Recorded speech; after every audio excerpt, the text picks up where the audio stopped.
అనంత్ అంబానీ సంగీత్ లో బాలీవుడ్ యాక్టర్స్ అయిన సల్మాన్, రణబీర్, ఆలియా ఇలా చాలా మంది సెలబ్రిటీస్ ఆడిపాడారు. ఇది యాక్చువల్ గా పెళ్లి కాదు, పెళ్లి అయితే 12 జూలైకి ఉంది.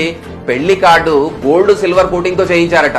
మేబీ ఒక్కో కార్డు ధర లక్షల్లో ఉండొచ్చు. ఈ రోజు నేను అనంత్ అంబానీ పెళ్లి గురించి కాదు, కెప్టెన్ అంశుమన్ సింగ్, ఆయన భార్య స్మృతి సింగ్ గారి కథ గురించి చెప్పడానికి వచ్చాను. లాస్ట్ ఇయర్ ఫిబ్రవరిలో వీళ్ళ పెళ్లి కూడా జరిగింది.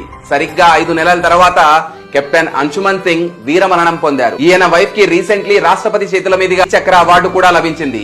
ఆ రోజు ఆమె కళ్లల్లో చెప్పలేని బాధ కూడా కనిపించింది. 19 జూలై 2023 రోజున కెప్టెన్ అంశుమన్ సింగ్ క్యాంపులో ఫైర్ యాక్సిడెంట్ జరిగితే తోటి సైనికుల్ని కాపాడబోయి తను మంటల్లో చిక్కుకొని వీరమరణం పొందారు. అంబానీ రీల్స్ అయితే అందరూ షేర్ చేస్తారు, కానీ మన దేశం కోసం ప్రాణాలు అర్పించిన ఈ యోధుడి కథ అందరికీ తెలిసేలా ఎంతమంది షేర్ చేస్తారు? షేర్ చేస్తే ఏం రాదేమో, కానీ ఆయన కుటుంబానికి ఈ దేశం మొత్తం మన వెంటే ఉందనే భరోసా లభిస్తుంది